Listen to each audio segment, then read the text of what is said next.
Hello, welcome back, and thank you for joining me today. We're going to have a very interesting conversation today where I'll be sharing quite a bit of my own personal experience from spiritual practice in this lifetime, specifically about the time that I spent studying and practicing Tibetan Buddhism and its relationship to A Course in Miracles. And there'll be quite a lot to share here. So thank you for joining me. This is in response to a question asked recently here on the comment thread on YouTube, by the way. So thank you for that. And this is something I'm always open to doing. When there are no specific topics or specific questions to address here in a video, we're simply going through the text of A Course in Miracles, a paragraph or two or three at a time, one moment at a time. And I'm more than happy to pause that procession to address questions that you are curious about. So thank you for that again. So let me paint some backdrop of my own practice here. And let me start out, especially if you're newer to this series of videos, or if this is the first time you've ever watched one, welcome. A bit of my own background here. This video series is entirely about A Course in Miracles. This is my main spiritual practice. I've adopted the Course as my sole spiritual practice and have for the last 11 years. So that's just where I appear to be in this lifetime. So let me preface all of these remarks to follow with the statement that in spirituality, as you well know, there are many traditions. From the traditional religions and all of the other spiritual traditions that exist. I'm fond of saying there are many doors. So, what we all can intuitively grasp is that all of these doors lead to the same place.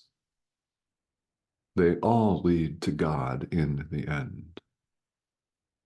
So, with that being the case, which door or doors you personally choose to open are up to you.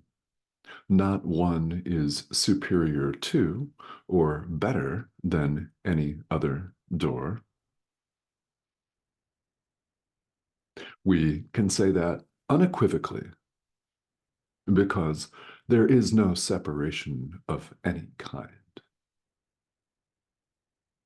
In A Course in Miracles, we're invited to pay attention to and emphasize a distinction. There are no distinctions in truth, but here, while we appear to be human beings running amok, here in this world, contrast is necessary for learning purposes. So we can distinguish what helps us from what harms us. In other words, what liberates us and keeps us stuck doing the same thing over and over. So,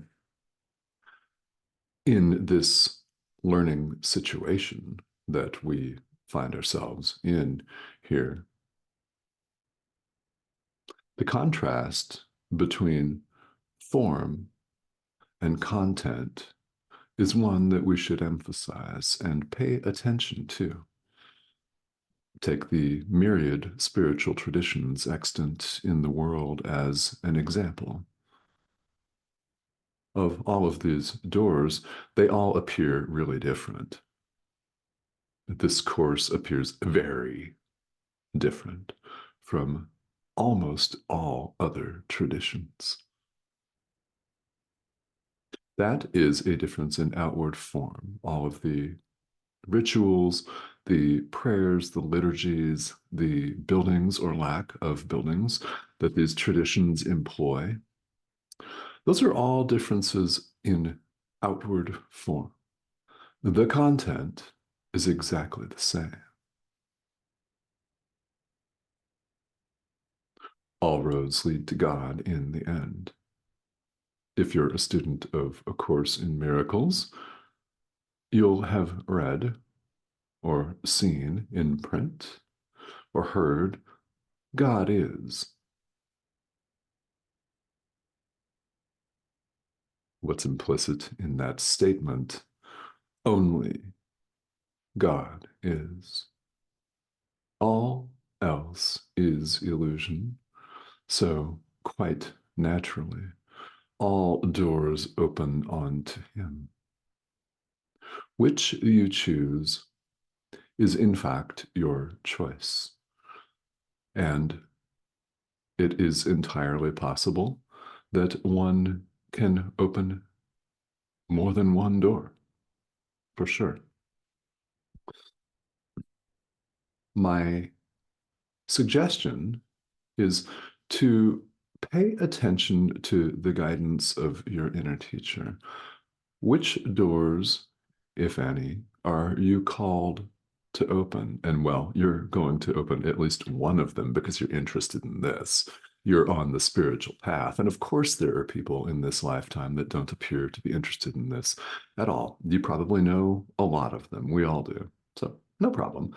This is your personal choice. So make this choice under the guidance of your inner teacher. Not everyone will study A Course in Miracles in this lifetime. Quite clearly, not only is it relatively new, it's much newer in this illusion of linear time than almost every spiritual tradition out there, having been dictated in the 1960s and 1970s. Certainly, the major world religions and Buddhism that I'm going to talk about are much older than that. So, the choice of whether to follow one tradition or another, or more than one, is entirely up to you. So, that one I most definitely leave to you and your inner teacher, who will show you the way, if only you let him. So, in my own experience, I was raised in not one, but two fundamentalist Christian traditions. I grew up in the United States. I've lived elsewhere in this lifetime in other countries, and I now reside in the United States once again in the state of Arizona, in suburban Phoenix, to be exact. It's sunny outside. So, the very first fundamentalist Christian tradition, my parents left that church. I was young, under 10.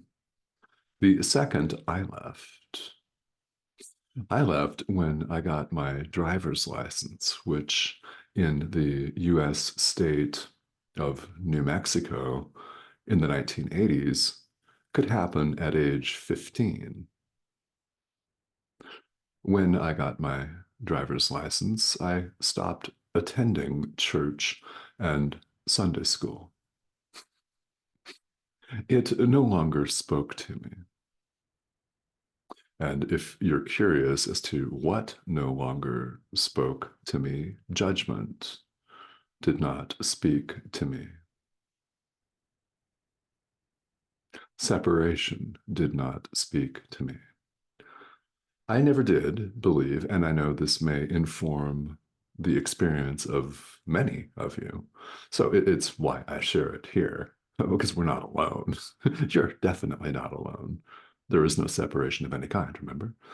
But this informs a lot of people's experience. A lot of people come to A Course in Miracles having experienced some sort of fundamentalism, which, by the way, of course, does not have to be Christian fundamentalism. It simply was for me in my lifetime. That's all. So the judgment of one building as being superior to another building didn't sit with me. The judgment of we're right, everyone else is wrong, and furthermore, not only are they wrong, they're also going to boil in a fiery hell, bubbling in a lake of hot lava forever.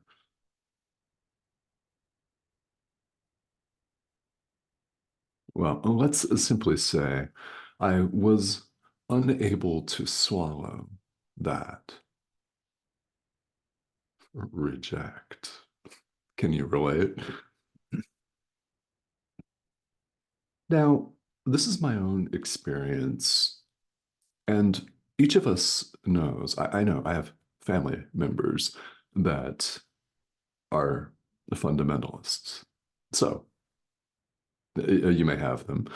People, again, there are many doors, so people can enter any door that they're called to enter. All roads lead to God in the end. So it's important for us as course students to recognize that and let people be where they will.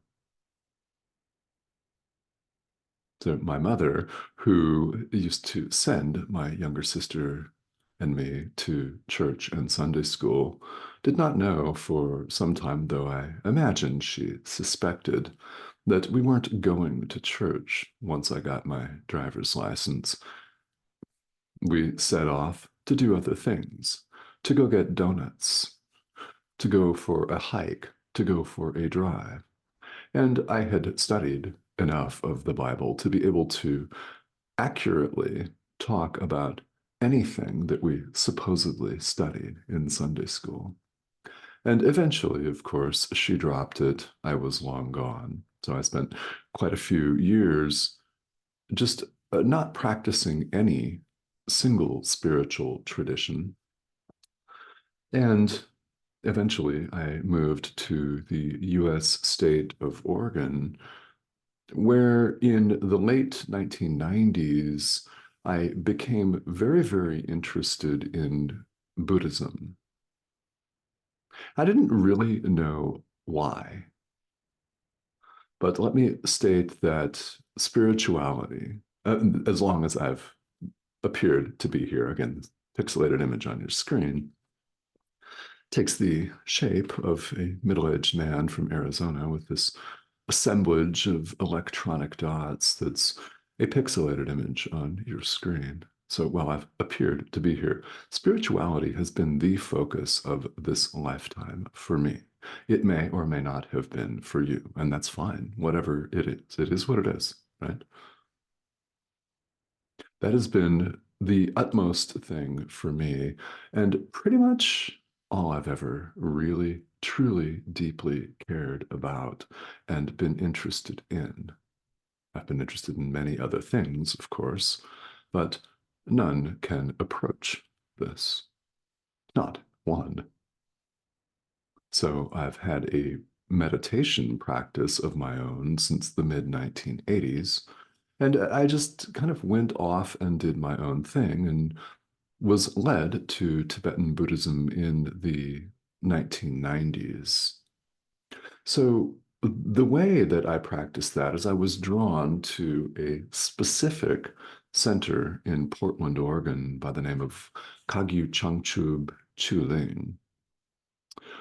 And the leader, the head teacher, a lama, a Tibetan trained lama, was a Western lama by the name of Michael Conklin from Los Angeles, who was the resident teacher at the time in the late 1990s and early 2000s when I studied Buddhism in Portland. So I learned a lot from him, quite a bit. So he has a very, very good and sarcastic sometimes sense of humor.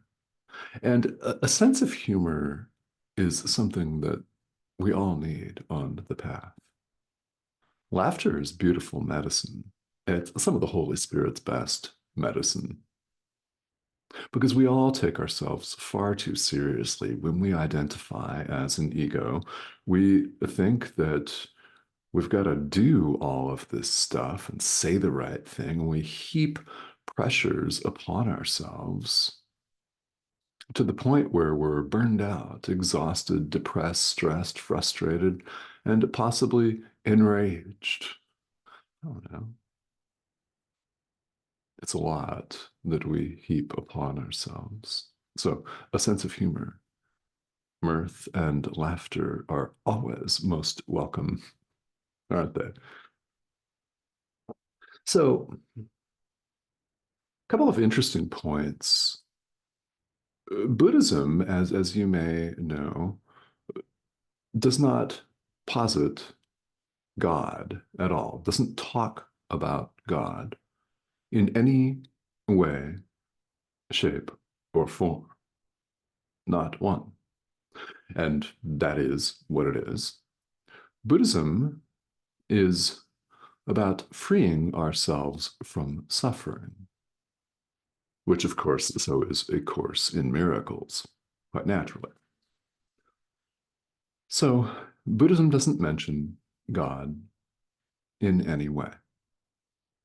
So, you may or may not be familiar with the Four Noble Truths that are inherent to every tradition of Buddhism, the truth of suffering being one, the truth of the cause of suffering, which, by the way, is ego clinging. Sound familiar? The truth of the cessation of suffering, the end of suffering, and the truth of the path. This is the Noble Eightfold Path, as it's known in Buddhism, the Buddhist tradition, in other words. Those are the Four Noble Truths that are the foundational centerpiece of Buddhism. So call it a spiritual tradition, a philosophy, an outlook on life, a practice, whatever you wish to call it. It is actually all about spiritual practice. And this is where, personally, I was very drawn to the heavy influence of meditation. That felt good to me. So, this is where, as I've mentioned before on at least a couple of past videos, I was invited and encouraged to see all of this as a dream. Lama Michael would say, yes, go about, and when you remember to do so, say to yourself, this is a dream. This is a dream. This is a dream. It's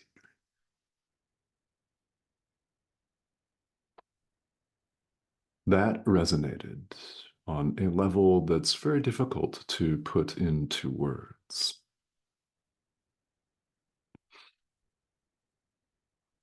So there are many Buddhist traditions. I was drawn toward the Tibetan tradition. In retrospect, you would think I'd be able to say why, but I'm not. In fact, it actually doesn't make any difference. That was the one that I was drawn to. So, a couple other funny and very true direct quotes from Lama Michael Conklin, who, if he ever watches this, would laugh a lot. Here's one that's directly relevant to our spiritual practice, whatever that may look like. Nothing exists until you experience it. Oh, yeah, nothing exists until you experience it. Here's how you may choose to interpret that. Skeptical of this course? Great, good. Skeptical that this is a dream? Okay. Skeptical that you're not a body, you are free, for you are still as God created you. Excellent. Question everything. Don't stop at questioning the pixelated image on your screen. Don't stop at questioning this course book, but extend that questioning and go forth to question the very foundations of everything you now believe.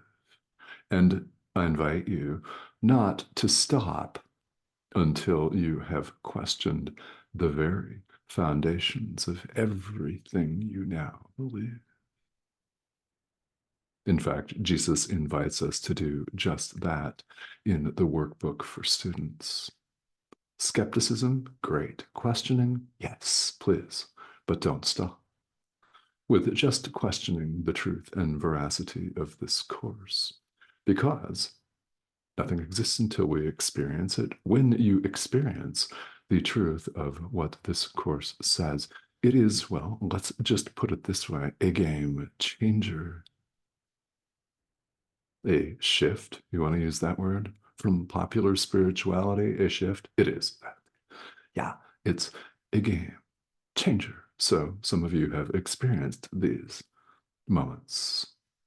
I invite all of you to experience them. So, also regarding the impermanence of everything that appears here in this world. For example, Michael once said, facing a buffet of lots of food and desserts, he said, I don't know if I'm going to be alive for another 15 minutes. I better just have one more chocolate chip cookie. Disclaimer, I am not your health and diet coach, but I thought that was funny. And right along with him, I helped myself to another chocolate chip cookie, which was very delicious, by the way, with walnuts in it. Mm.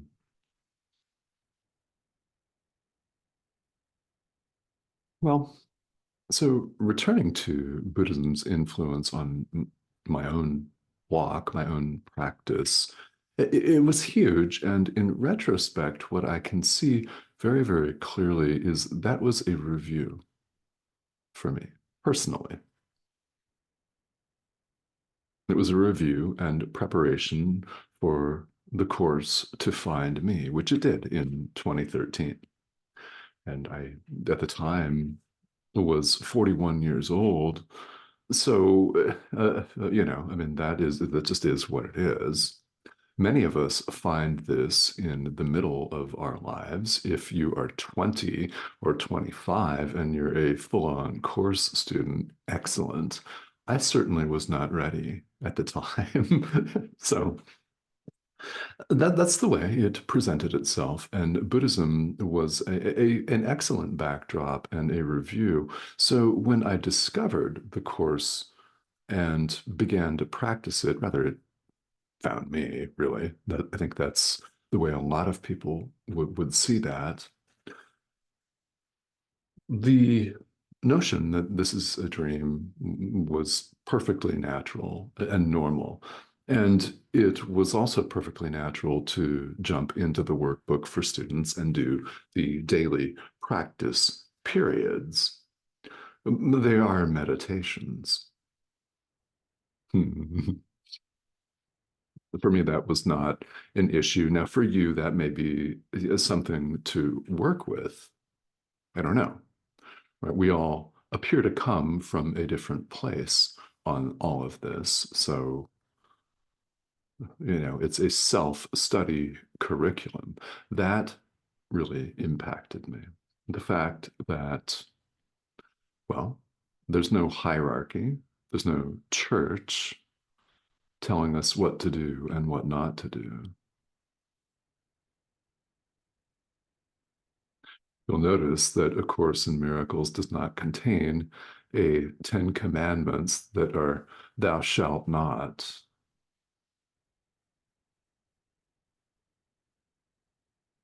And perhaps that appeals greatly to you. It did me anyway. So Buddhism was for me, a review. Now, as I mentioned earlier, Buddhism does not mention God. A Course in Miracles states and insists that God is the only reality. All else is illusion. There are very few spiritual traditions in this world that posit that. I can actually only think of one off the top of my head. Perhaps there are others, I don't know. It's not an exhaustive list, but amidst all of the spiritual traditions that exist, it's a short list. We can say that for sure. The Hindu tradition, the ancient Hindu tradition of Advaita Vedanta, posits the same thing. Only Brahman is. In other words, God. Only God is. All else is illusion. A Course in Miracles states this. God is.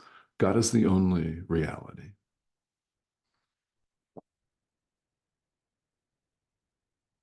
Nothing exists until you experience it. How about that? So this really excellent question that I've been expounding on and sharing some of my personal journey with you, which I'm always happy to do, by the way. This question contains a part of asking, well, can we learn from other traditions? Is there a prescription for that? I'm not getting the exact words here, but the gist of it is, what is the relationship between ACIM and other traditions? And do we learn? Is there a preparatory coursework for ACIM that may or may not include Buddhism or Tibetan Buddhism or any other tradition? And well, ACIM is self-study.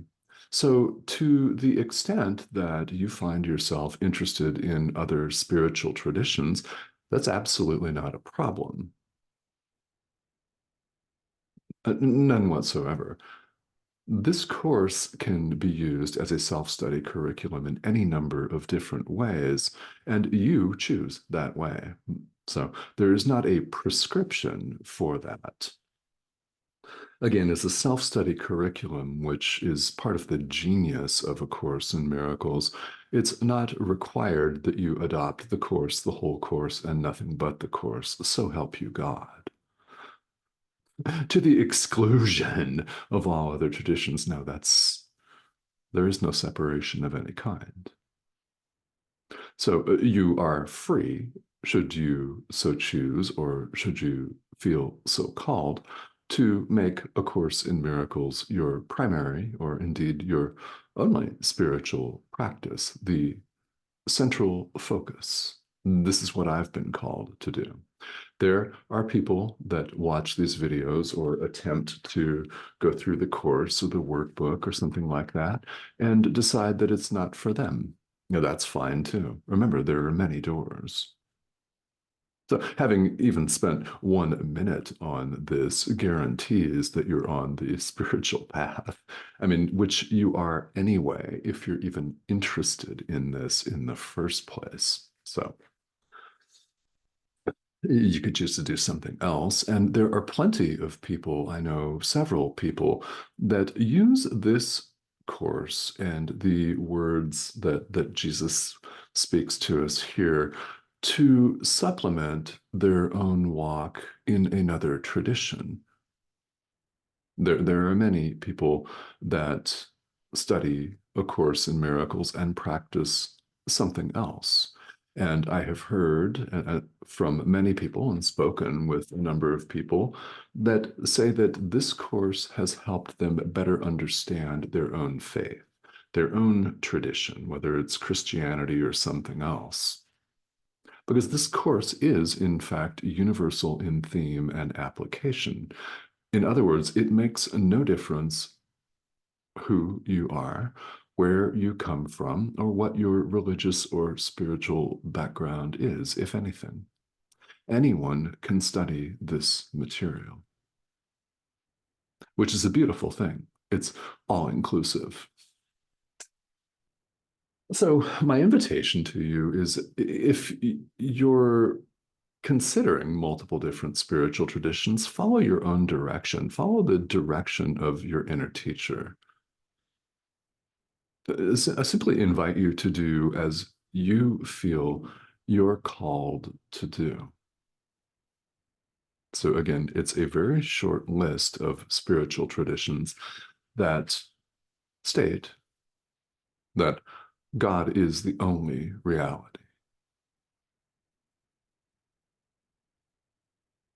This course is designed to help us clarify our perception, to heal the mind and release us from fear. Sound like fun? Yeah. It is also designed to save you time. It works like this. When we learn a forgiveness lesson, we do not have to repeat it. Time is therefore shortened. Ultimately, there is no such thing as time. That's a separation device. Space is also a separation device. We're not separate from our brother in either time or space. There is no separation of any kind. How could there be time and space? We hold these ideas out to be these giant enigmas in the world. They're nothing. So, again, to the extent that A Course in Miracles resonates with you, I get that. Definitely, clearly, right? I get that. If it does not resonate with you, that's absolutely not a problem. There's something for you to be gained by watching this, by listening to these videos and from studying this. What that actually is, well, I don't know, but your inner teacher does know. So there's a reason why you're here. And I want to invite you, as always, that as you watch these videos, as you listen to this, wherever you are in the world, whatever time of day it is, if it's day or night or whatever, when something lands for you, it is your inner teacher speaking to you. The call to awaken is universal. There's one mind, after all. It goes out to all of us at all times. The question is, are we listening? All right. So thank you for this question. I'm happy to share about my own personal experience in whatever form of detail appears to come up. And if you have specific questions about your own spiritual practice, A Course in Miracles, or anything else, please feel welcome to leave them right here. So I appreciate it. I'm always willing to do something like this. So, along those lines, questions if you got them. And if you have not subscribed, please do so. This is the prompt right here. I'd love to have you join us.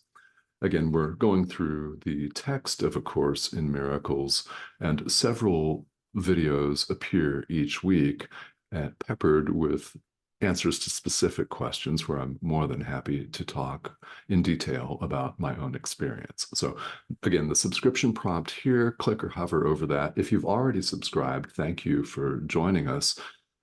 The bell icon on YouTube controls your notifications. So if you'd like to be notified every time a new video drops here on this channel, it is several times a week. Go ahead and click that bell icon and you can adjust that to be notified accordingly.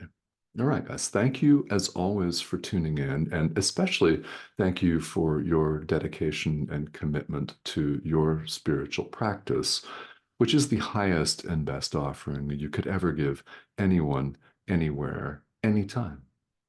All right, thank you. I will talk to all of you very soon.